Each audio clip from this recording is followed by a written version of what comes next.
everybody. Well, I'm back for another project for the month.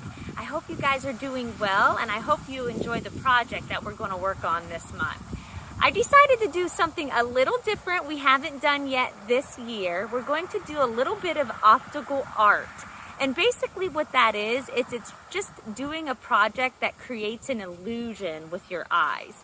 So for example, in this project here, you can see that as you look at the project, it looks like these squares are shooting out of the center of this page. That's creating an illusion, optical art. And we're going to create this by using a one-point perspective. As you can see, all of the lines come down and meet at one point. So in the end, our project that we're looking at is we're looking at everything face on. So what we're going to do is I'm going to head back down to the house. I'm going to show you what you need for this project, and we're going to get started. For this project, you're going to need a piece of white paper. This is just a piece of copy paper, or you can use a piece of paper from your drawing pad. A black marker. I used my Sharpie marker, but if you do not have a Sharpie marker, you can use just a black washable marker. A pencil and an eraser. Your ruler, your colored pencils, and a piece of scrap paper if you're using a Sharpie marker.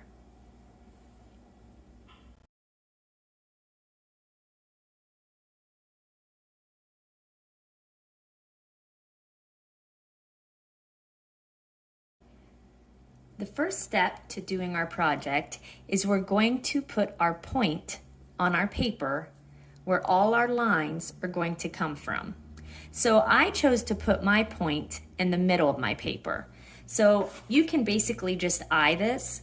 If it's a little off center to the right or left or up or down, it doesn't really matter. If you purposely want to put it off center a little bit, you can do that too. So once you have your point on your paper, you're just going to go ahead and start drawing your squares. Now, if you want to use your ruler to do this, you can. If you want to make sure each side is exactly the same length, you can do that, or you can eye it. It doesn't have to be an exact square, so if it's a little off, that's okay. Whatever you want to do. So what I'm going to do is I'm just going to start drawing squares all around my paper, and I'm going to put them at different angles. So you can see I have them tilted at different angles to make it more visually interesting looking. So up here, I'm going to draw a big square. I'm also going to draw them different sizes and create some more interest by adding different sizes and putting a variety of sizes. And I'm also going to have some going off my paper to just make it a little more interesting as well.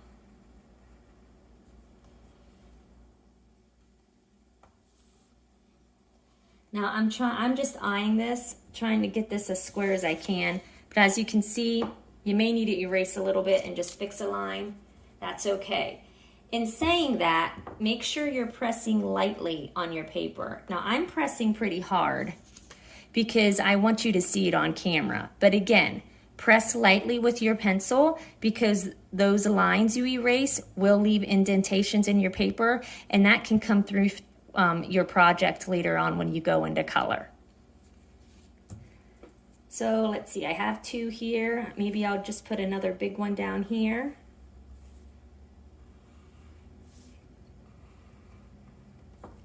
Again, if you want to use your ruler for this, you can.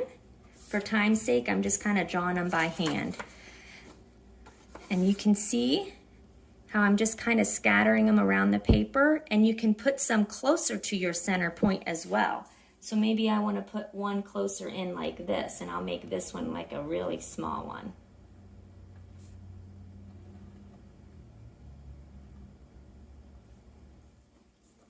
So go ahead and draw your squares around your center point, and then we'll move to the next step. I'm just going to give you a quick peek at this one to just give you another idea of how you can position your squares.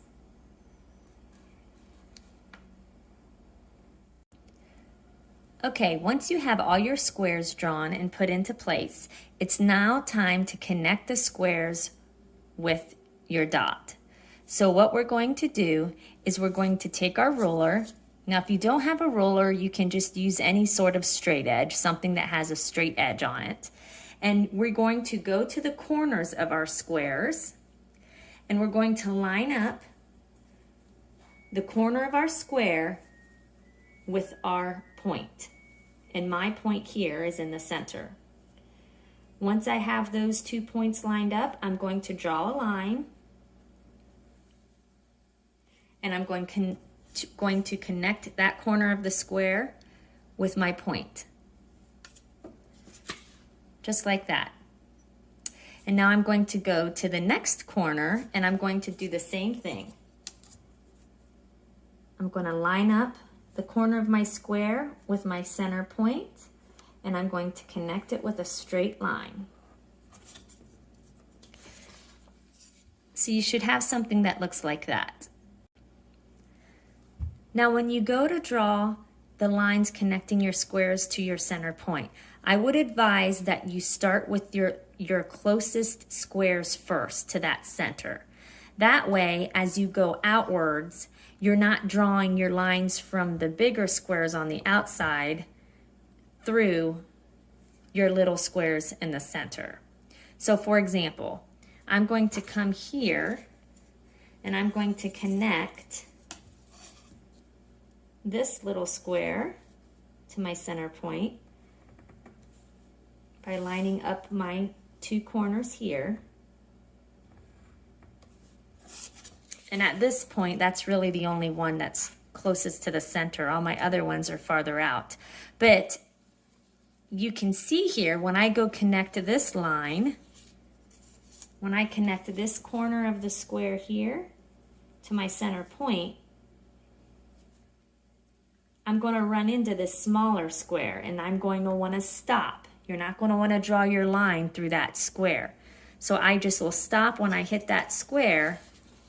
But as you can see, when I tried to draw this one first, I realized, oops, I ran my line right through my little one.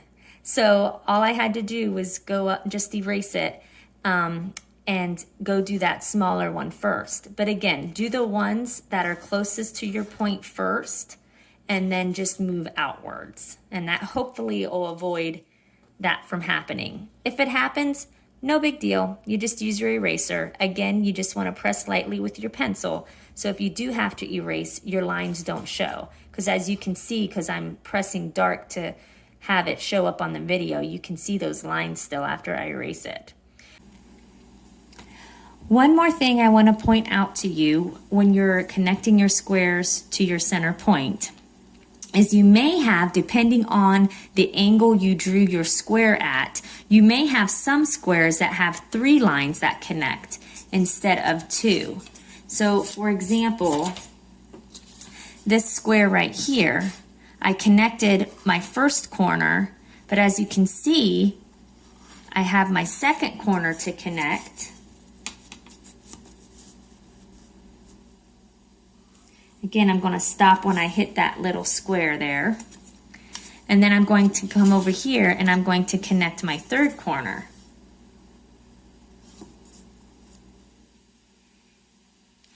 Again, stopping when I hit my square and picking up on the other side. Like that. Now, as you can see, this may come up too. This line is basically going to match the corner of this line. So when I connect this corner here to this point, they're basically going to share the same line. And that's okay. That's okay if that happens. They just share the same line. Now, the thing I do want to point out is if you go to connect a corner of a square to the center point, like this, and you see your line is going to run through the top of your square, you do not want to draw that line. You should not have any lines going through your squares. So just keep that in mind. So go ahead and connect all your squares to that center point, and then we'll move on to the next step.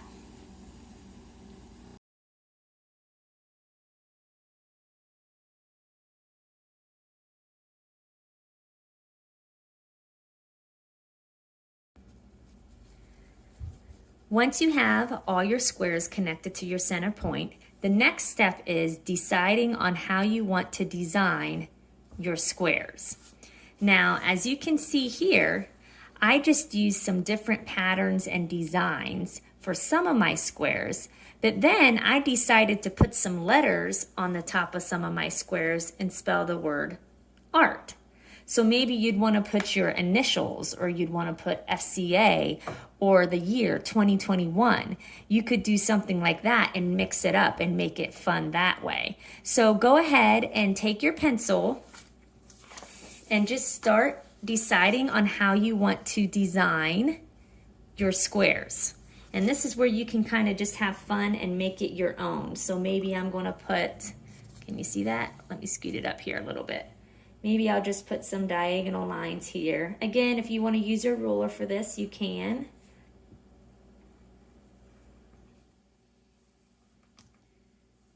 Like this. Maybe I'll come over here and I'll just do some circles.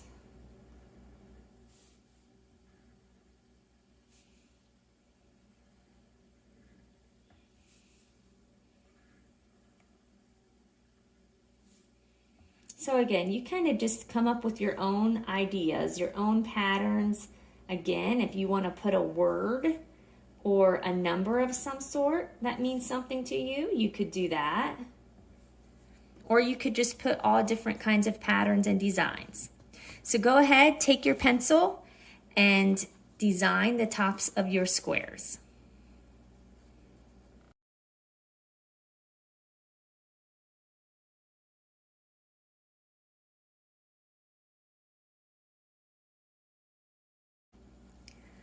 Once you have your squares all designed the way you want them, it's time to grab your black permanent marker or your black washable marker.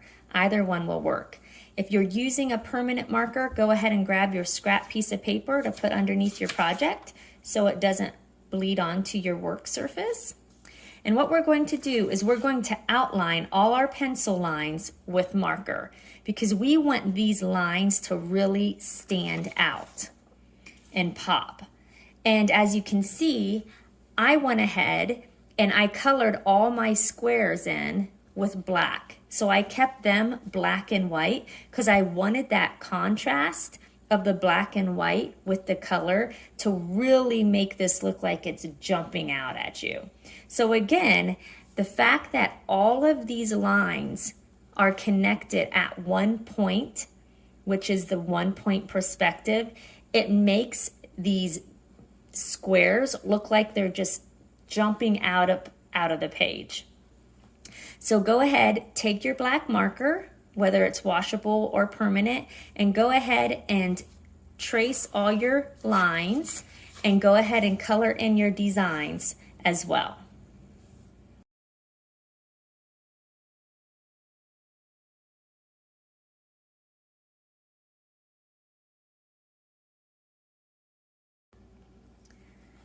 Once you have your project all traced with your black marker and your squares and your designs, however you chose to design them, colored in with your black, it's time to go in and add the color. Now this is fun because you can pretty much choose any colors you want.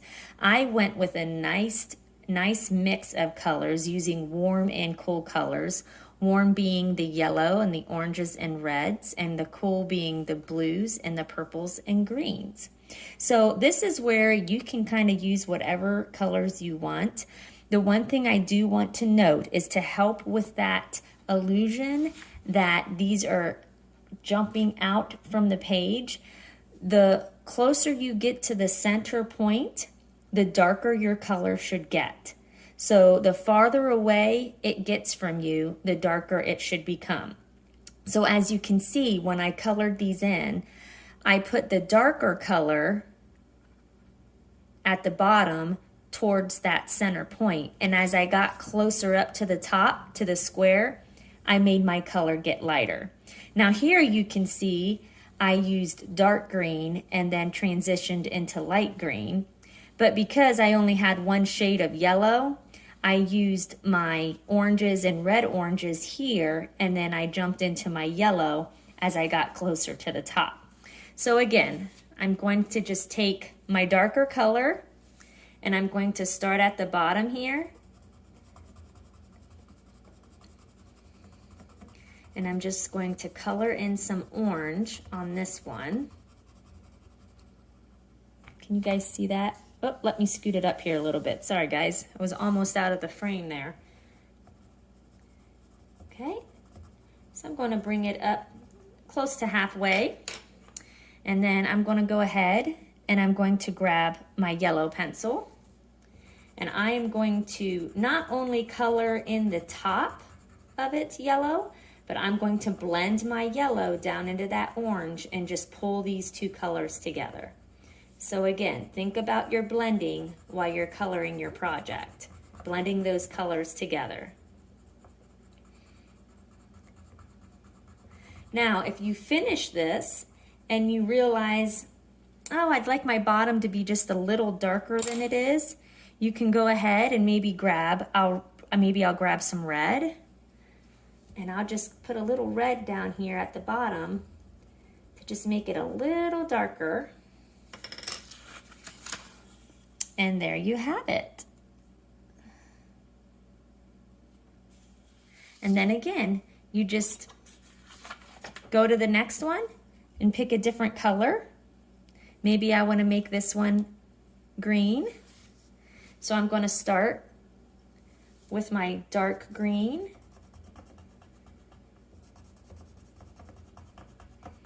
And maybe to make that even a little darker, I might add some blue to just make it a little darker here at the bottom.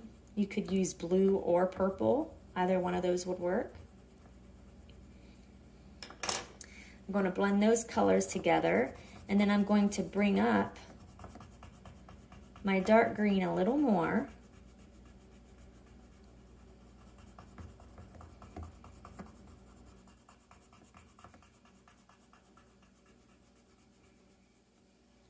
And then I'm going to grab my lighter color, this light green, and I'm going to finish it off by coloring this light green and blending this light green down through my dark green and my blue, pulling all of these colors together.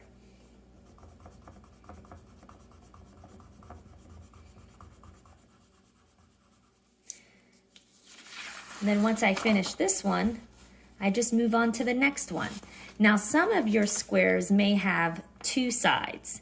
So as you can see, I just colored each side the same color and just used the same method.